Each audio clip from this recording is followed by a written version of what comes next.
சேலம் மாவட்டம் ஆத்தூர் நகராட்சியில் நடைபெற்ற நகர்மன்ற கூட்டத்தில் மும்மொழி கல்விக்கு ஆதரவாக எடப்பாடி பழனிசாமி செயல்படுவதாக திமுக கவுன்சிலரின் பேச்சுக்கு எதிர்ப்பு தெரிவித்து அதிமுக கவுன்சிலர்கள் வாக்குவாதத்தில் ஈடுபட்டனர்.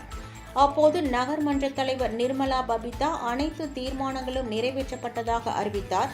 நகர்மன்ற தலைவரின் இந்த செயலை கண்டித்து அதிமுக கவுன்சிலர்கள் 4 பேரும் கூட்டத்தில் இருந்து வெளிநடப்பு செய்தனர். பின்னர் கூட்டம் அரங்கின் முன்பு தரையில் அமர்ந்து போராட்டத்தில் ஈடுபட்டனர். இதனால் நகராட்சி அலுவலக வளாகத்தில் பரபரப்பு நிலவியது.